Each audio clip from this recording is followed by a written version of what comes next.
Have a good one. We promise it's going to get warmer. We'll see you tomorrow.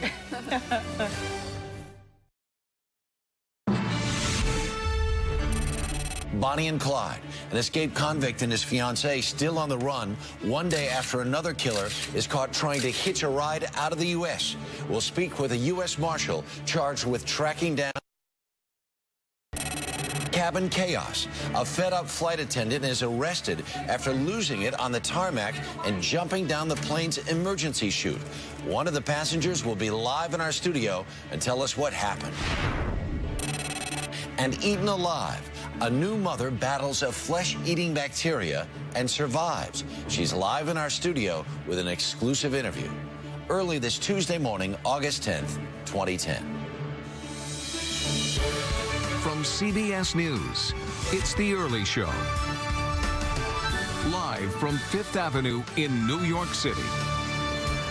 Good morning. I'm Harry Smith. It's Tuesday, right? It is Tuesday. It's your favorite day of the week. It is my favorite day of the week. And you're back. Nice to have you back. I'm Erica Hill. Thanks for being with us. Right. It is also primary day in several different states. We'll get a little bit of an indication, perhaps, in which way political winds are blowing. Ooh. As results come in later today, we'll have a report on that as well. Also ahead, it's the story that seemingly everyone is talking about this morning. A JetBlue flight lands in New York yesterday. A flight attendant, after a passenger tries to get their bag down too early, basically says that's it. Few expletives. Apparently grabs a couple beers, hits the slide, he's off the plane. Well, one of the passengers, that is not the flight attendant, one of the passengers who was on that plane who heard it all and then saw this flight attendant later on the air train, going to share with us exactly what he witnessed and what it was like. All right. Some people calling that guy a hero this morning. First, though, the manhunt for the last escaped convict and his fiancée has moved north, closer to the Canadian border. This after another convict was captured yesterday in a small town outside Yellowstone National Park. CBS News correspondent Ben Tracy has the latest on the search. Ben, good morning. Good morning, Harry. Tracy Province had been on the run for 9 days. He was looking for odd jobs in a small town in Wyoming when a woman he spoke with later recognized him on television. So she called police and U.S. Marshals tracked him down. Tracy Province is back behind bars, arrested Monday at this motel in northwestern Wyoming. Police say he spent his final night of freedom at this church and in this bar. He gave us the typical hard luck story, looking for work type of thing, you know, hitchhiking, down on his luck. In the morning, he was arrested packing a 9mm handgun. We knew that our escapees were in the Yellowstone area, and it was just a matter of time before we could arrest maybe one or two of them. Fugitive John McCluskey and his fiancée, who is also his cousin, are still at large. Authorities say the couple believes they are starring in their very own crime caper. Consider themselves Bonnie and Clyde.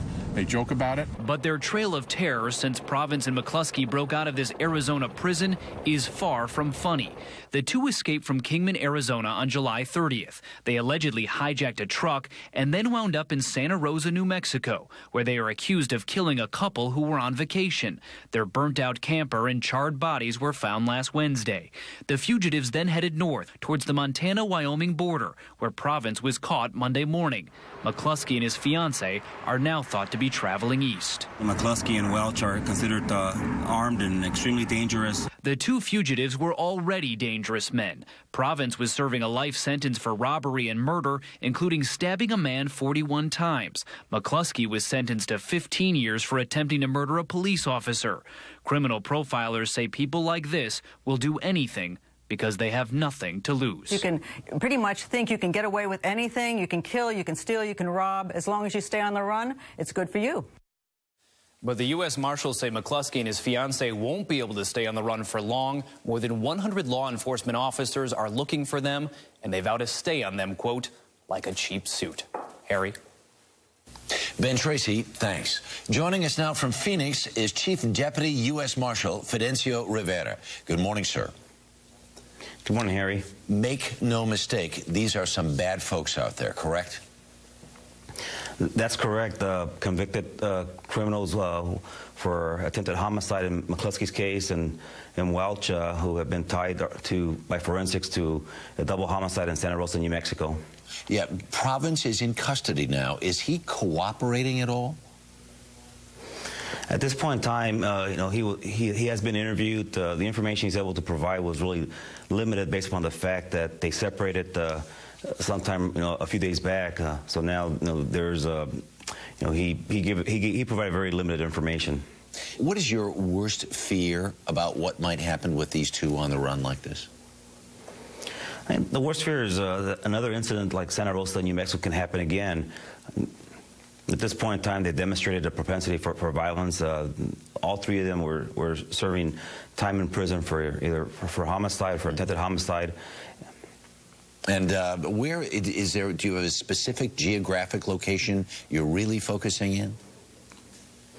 Right now, we have manpower concentrated in Montana, specifically the western part of the state. We're receiving tips from around the whole country. You know, from Texas, Florida, Tennessee. We're having to weed those tips out as they come in, but our focus has been in Montana. Okay. With so many people having seen these pictures now, and it was actually a woman who saw this guy in church who helped turn Province in, any chance that these folks will turn themselves in? We're not sure. We don't think so at this time. We're operating under the impression that they're running and have no intention of self-surrendering at this point in time. We would like to see that happen. That would be the best outcome for everybody involved. Marshal Rivera, we thank you very much for your time this morning. Good luck, sir. Thank you. Okay, now here's Eric. Harry, thanks. I want to turn now to that bizarre incident on the tarmac. A JetBlue flight attendant has been arrested after arguing with a passenger and then making a dramatic exit down an emergency chute. CBS News correspondent Michelle Miller is at JFK International Airport this morning with those details. Michelle, good morning. Good morning, Erica. Well, everyone has a fantasy about how to leave their job when the day-to-day pressure gets to be too much. Well, here's a real-life story for the record books. Steven Slater's MySpace page shows a man who seemed to love being a flight attendant, but his actions that resulted in his arrest on Monday afternoon show a man pushed over the edge. JetBlue Flight 1052 from Pittsburgh landed just after noon. A passenger who refused Slater's instructions to sit down inadvertently struck the flight attendant in the head while removing a bag from an overhead compartment. A heated argument broke out as the passenger refused to apologize. Slater got on the plane's public address system and said, quote, "To the passenger who called me an expletive, blank you." He then said, "That's it, I'm done."